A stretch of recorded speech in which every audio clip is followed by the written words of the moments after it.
They said 1888 Arkansas was quiet, but that was before the father stole the one woman his son was meant to marry.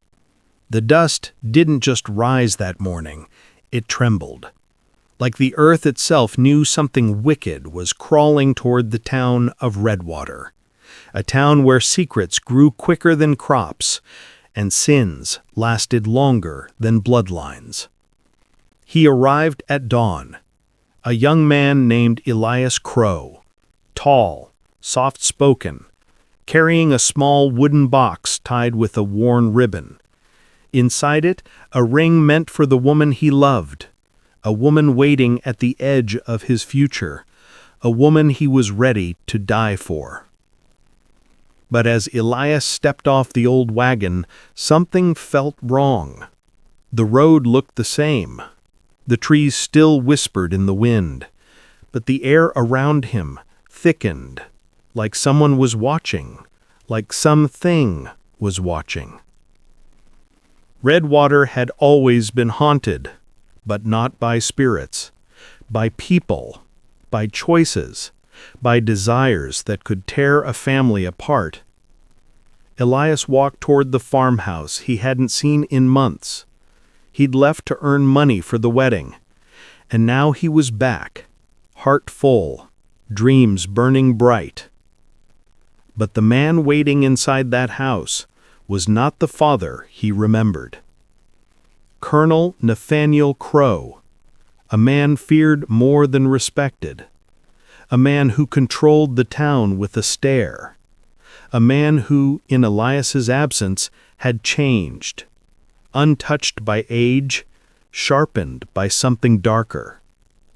He felt it the moment he stepped through the door, that smothering presence, that coldness in the colonel's eyes that didn't greet him as a father, but as a man measuring competition.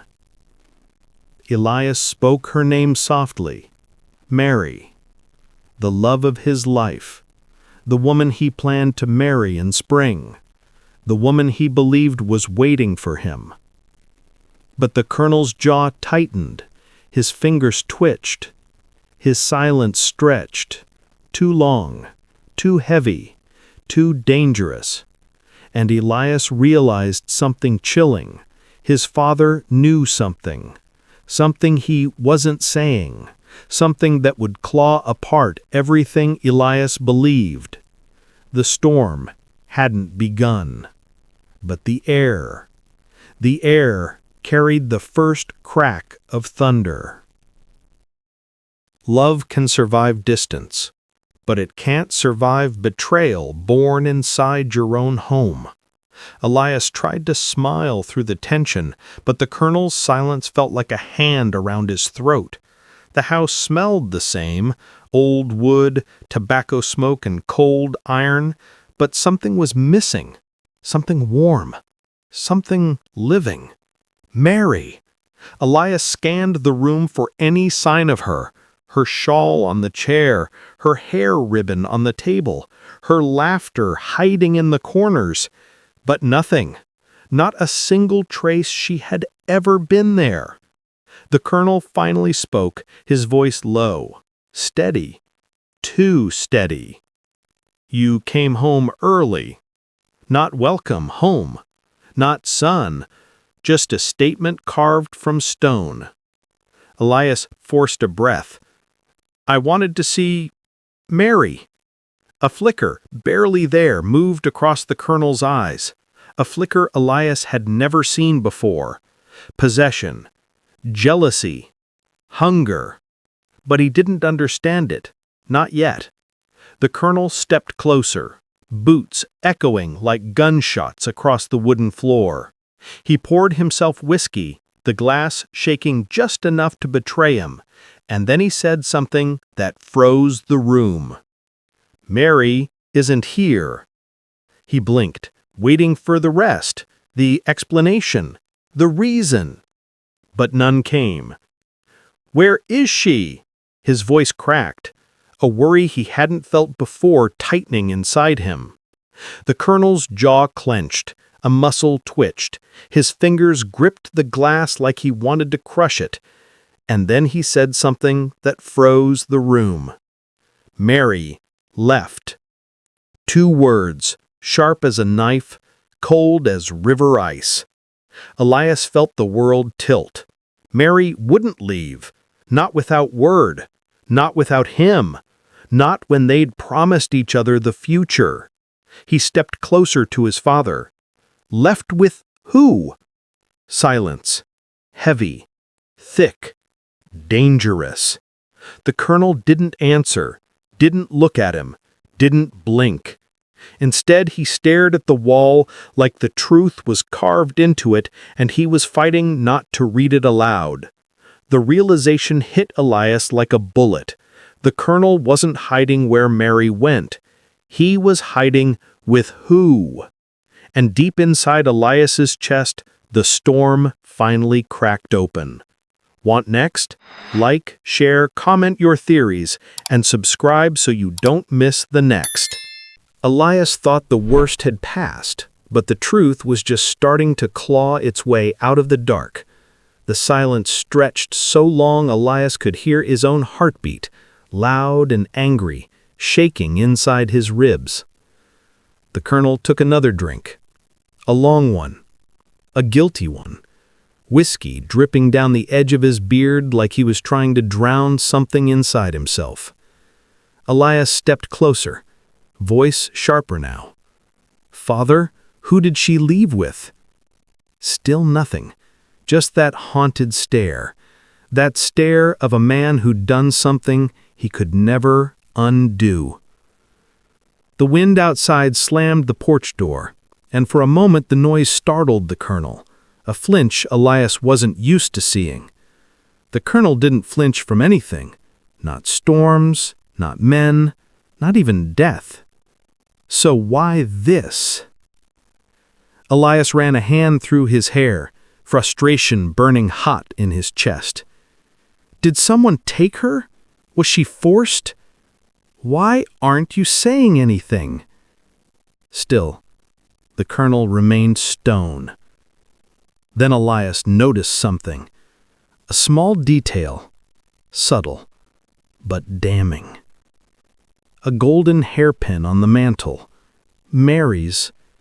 The one she wore on the day Elias left. The one she promised she'd save for their wedding. Elias picked it up with shaking fingers. If she left, why is this still here? That's when the colonel finally broke. His nostrils flared. His grip around the whiskey glass tightened. The wood floor creaked under his shifting boots as if the truth was pushing its way out of him. You don't understand, boy. Boy. Not Elias. Not son. Boy. A word he hadn't heard since childhood. A word meant to put him beneath the colonel's boot again. Anger surged through Elias. Then make me understand. The colonel slammed the glass onto the table, shattering it into jagged shards. Elias took a step back, but his eyes never left his father. The colonel leaned forward, breath shaking, eyes colder than a grave in winter. She didn't leave with a man. Elias swallowed hard. Then who? The colonel's voice dropped into a whisper so low it seemed afraid of itself. She left. With me. The room spun, the world cracked, and Elias felt his heart split open. His father. His own father. The betrayal wasn't a wound, it was a bullet, and it had just struck him clean through the soul. Elias had feared she was gone, but he never imagined she was stolen by the man who raised him. The words echoed in his skull, each one heavier than the last. She left with me. They didn't sound like truth. They sounded like a curse. Elias felt the air drain from his lungs. His knees nearly buckled. His fingers tightened around Mary's hairpin until the metal dug into his skin. What did you say?" His voice trembled. Not from fear, but from a rage he'd never tasted before. The colonel straightened his coat, as if trying to regain the authority that confession had cracked. "You were gone too long," he muttered. "A woman can't wait forever." Elias blinked, stunned. 3 months! 3 months, father!" His voice rose, sharp and raw. "We agreed on spring. I worked every day for that wedding." The colonel's eyes narrowed. A serpent's gaze. Cold, calculating, dangerously calm. She needed a man who was here, not chasing coins in another town. Elias felt his blood boil. His father wasn't just lying. He was rewriting reality, twisting it, claiming it. "Mary loved me." Elias spit the words like fire. "She chose me." The colonel stepped closer, boots dragging like he carried chains behind him. "Love changes," he whispered, "especially when a woman realizes what kind of man she could have instead." The words hit Elias like fists. His jaw locked. His hands shook. He tasted metal in his mouth. Anger or blood, he couldn't tell. But one question was clawing through him, scratching at the inside of his mind until he finally choked it out. "Where is she now?" The colonel paused. A long, cold pause. The kind that only guilty men take. He didn't say a word, not a single breath of explanation. Instead, he turned away, turned his back on his son, turned his back on the truth, turned his back on the damage he'd caused. And as he walked down the hallway, he saw something he wasn't supposed to see. A door, locked, bolted from the outside, with a faint shadow moving behind it. A soft thud, a muffled sound, a breath. Elias's heart stopped. Someone was inside. Someone who shouldn't be there. Someone who needed him. And suddenly, Elias knew the truth wasn't just ugly, it was imprisoned. Want next? Like, share, comment what you think is behind that door, and subscribe for the next. Sometimes the truth doesn't escape. It waits behind a locked door, begging to be found. Elias stared at the bolts, 3 thick iron latches, fresh scratches around the edges, like someone inside had clawed and clawed and clawed for freedom. His throat tightened. The hallway felt colder, the air heavier. He stepped toward the door, heart pounding like a fist trying to break out of his chest. "Father?" His voice cracked, the sound barely a whisper. "Who's in there?" The colonel didn't answer, didn't turn around, didn't slow. He just kept walking, each step echoing like war drums, leading Elias into a nightmare. Elias reached out, touching the cold iron. It smelled of rust and fear. From behind the door, a sound, a soft gasp, a trembling breath, a voice trying to stay quiet, but failing. A voice he knew. "Elias?" He froze. The blood drained from his face. His chest tightened until breathing felt impossible. "Mary!" It was Mary. Her voice was hoarse, frightened, as if every word came with pain. "Elias, is that you?" Elias's entire world shattered. He pressed his palm flat to the wood. "Mary, I'm here. I'm right here." A sob broke from the other side, then another, and another, until the silence of the hallway was filled with her desperate crying. Elias turned on his father, rage exploding inside him. "You locked her in here?" The colonel finally stopped, didn't turn, didn't speak, just stood there, a shadow against the dim light, breathing slowly, in control of himself, and proud of it. She needed guidance, discipline, time to forget you, time to understand her place. Elias clenched his fists. "Her place is with me!" The colonel laughed, a short, dry sound, full of superiority and madness. "Her place," he said quietly, "is wherever I decide." Elias lunged forward, fingers flying to the bolts.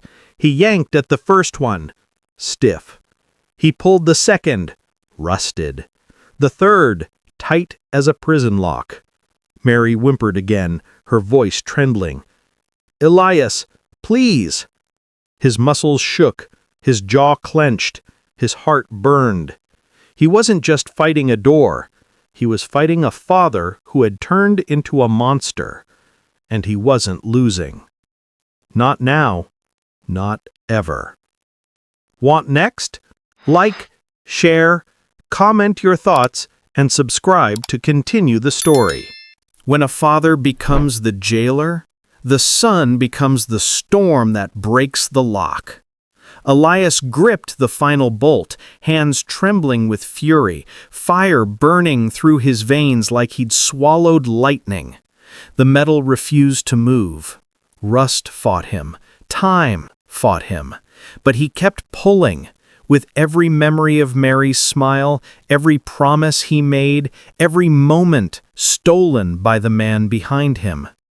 Behind the door, Mary's breathing hitched. Soft. Fragile. Broken. "Elias, please, hurry!" Her voice sliced through him, cut him deeper than any blade. His jaw tightened, his grip strengthened. He pulled again, and the bolt screeched, a sharp metallic scream that echoed down the hall. The colonel finally turned, slowly, deliberately, like a man waking from a dream he never planned to leave. His eyes held no shame. No guilt, only ownership. Enough. One word, cold as steel, sharp as a bullet. He stepped toward Elias, boot heels pounding the floor with cruel confidence. Elias didn't stop, didn't breathe, didn't look away. The second bolt snapped loose. The colonel's voice grew darker, heavier, a warning wrapped in venom. "I said enough, boy." Elias spun, rage exploding inside him so violently that the walls shook. "She is not yours." The colonel smirked, a slow, twisted smile, a smile of a man who believed the world bent at his command. "Everything on this land is mine." His voice dropped into a cruel whisper, "including her." Elias lunged. For a second, both men collided, son against father, rage against power, love against possession. The colonel grabbed Elias by the collar, slamming him into the wall so hard that the portraits rattled. Mary screamed from behind the door. Elias tried to swing, but the colonel's strength was monstrous, unnatural, fueled by something darker than jealousy. He tightened his grip, fingers digging into Elias's throat. "You left her." The colonel hissed the words like poison. "I took what you abandoned." Elias clawed at his father's hand, vision blurring, air thinning, fury turning into survival. But then, the last bolt behind him shifted, loosened, cracked. Mary cried out again, desperate, terrified. And somehow, Elias found strength he didn't know he had. He slammed his knee into the colonel's ribs. The old man stumbled back, grunting from the blow. Not defeated, but surprised. Elias staggered forward, gasping for breath, and threw his weight against the final bolt. It snapped. The door flew open. Light spilled into the tiny, dark room. And there she was. Mary, pale, shaking, eyes swollen with fear, but still holding the man she loved. Their eyes met, and Elias realized this wasn't the end of the nightmare. It was the beginning of the war. Want next? Like, share, comment if Elias should fight or flee, and subscribe for the next heart-pounding. Some doors lead to freedom. Others unleash the monster standing right behind you. Mary collapsed into Eliza's arms, her body trembling, her breath shaking like she'd been holding it for days. Elias pulled her close, feeling how fragile she'd become, how cold her skin was, how her fingers clung to him like he was the last safe place left in the world.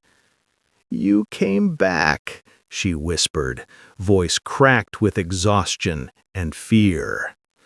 Elias cupped her face, eyes burning. "I'll never leave you again." But behind them, the colonel's boots hit the floor, one slow, thunderous step at a time. The shadow of a predator, the breath of a man who had tasted control and refused to spit it out. Elias turned, placing Mary behind him.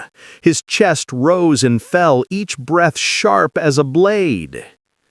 The colonel straightened his coat, as if the chaos in the hall was nothing more than dust on his boots. "Put her back," he said, calm, commanding, deadly. Elias took a step forward. "Over my dead body." A flicker, the first crack in the colonel's mask. He wasn't used to losing. He wasn't used to being challenged. He wasn't used to something or someone being stronger than his will. His eyes darkened. "You forget your place, boy." Elias felt Mary grip his shirt from behind, knuckles white, breathing fast, too fast. "He's not your father anymore," she whispered. "He changed. She stopped, swallowed hard. Her body shook with a truth she wasn't ready to speak. Elias didn't push. He saw the terror in her eyes, the same terror that kept her locked in that room, the same terror the colonel fed on. The old man stepped closer. His hand hovered near his belt, and Elias froze when he saw it. The handle of a revolver. Not drawn, not aimed, just waiting. A threat without words. "Mary stays here," the colonel growled, voice lowering into something feral. "You walk out that door alone." Elias's heart hammered. He had no weapon, no plan, no backup. Just love and rage and a promise he'd die before breaking. He grabbed Mary's hand. "We're leaving." The colonel's eyes narrowed. A storm began to rise behind them. "No," he said, voice cracking like thunder. "You're not!" He reached for the revolver. Mary gasped. Elias pulled her closer, and the hallway, once silent, filled with the sound of a gun being drawn and a future about to explode. Want next? Like, share, comment if they should fight or run, and subscribe so you don't miss the next intense. The moment the colonel's hand touched the gun, fate stopped whispering and started screaming. The steel of the revolver glinted under the dim hallway lamp, cold, merciless, hungry. Mary's breath hitched. Elias felt her fingers dig into his arm, a silent plea, a silent terror, a silent, "Don't let him take me again." The colonel didn't raise the gun yet. He didn't have to. A man like him killed with certainty, not haste. His eyes locked on Elias, calm, calculating, cruel. "Step away from her." Elias shook his head, slow, defiant, unmovable. "She's leaving with me." A muscle twitched along the colonel's jaw. His grip tightened around the revolver, not out of fear, out of insult. "You think you can protect her?" he hissed. "You think you can protect yourself?" Elias stepped backwards, guiding Mary toward the staircase inch by inch, every movement careful, every breath sharp, every second borrowed. Mary trembled behind him, her voice barely a breath. "Elias, please, he'll shoot." The colonel heard it, and he smiled, a slow, venomous curve of the lips that chilled the air. "She remembers." Elias's blood turned to fire. He wanted to ask, wanted to know, wanted the truth.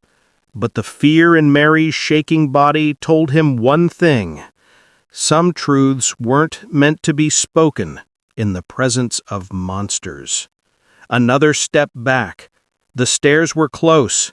Salvation or a trap?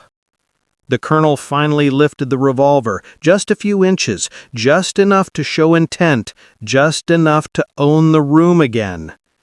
"If you take one more step," he said softly, "I will put you down."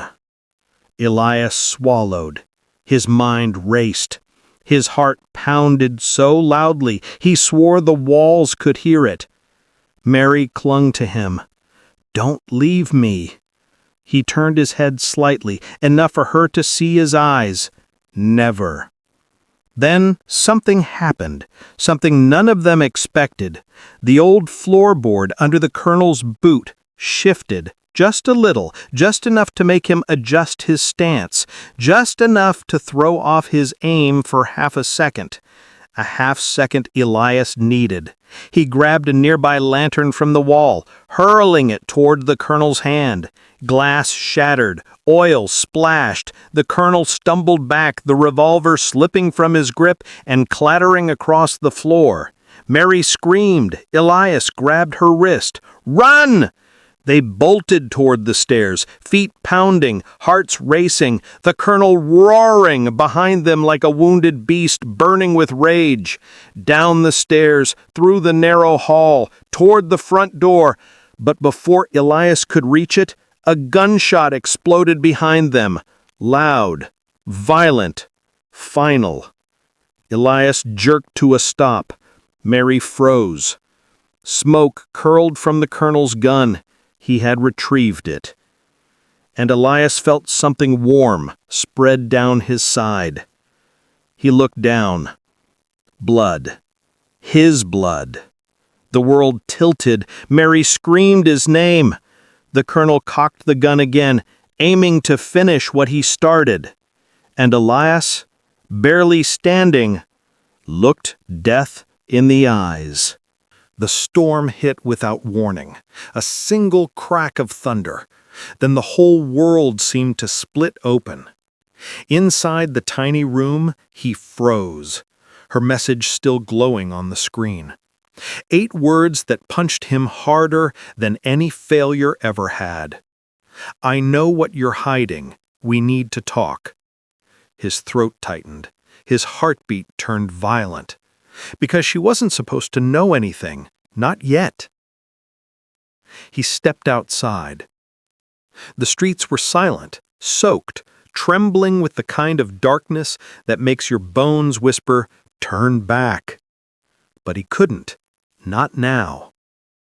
He found her beneath the broken streetlight near the old marketplace.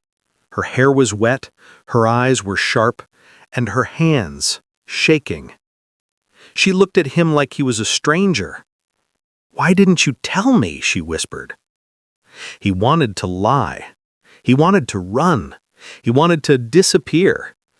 But none of those options existed anymore. So he told her the truth.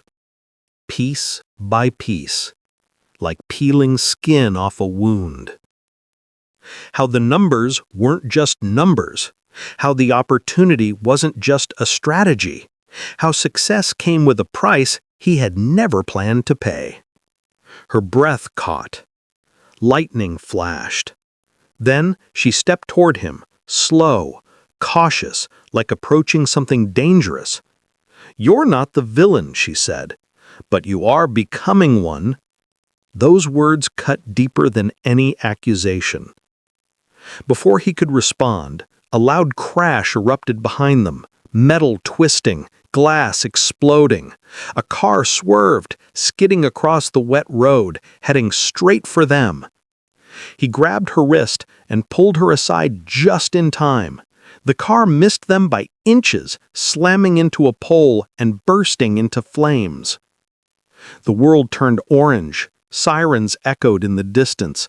Someone screamed, but all he heard was her voice trembling. "We can't keep running from this." He looked at the burning wreck, at the shadows creeping closer, at the truth he had tried so hard to bury. This wasn't an accident. This was a warning, a message from the people who didn't want him talking to anyone. And suddenly he realized something terrifying. They weren't trying to stop him from failing. They were trying to stop him from winning. To be continued. If you're hooked, don't forget to like, share, comment, and subscribe for the final. Some battles leave scars, but some secrets leave bodies behind. Elias staggered through the hallway, Mary clinging to his arm. The floorboards groaned under the weight of their terror.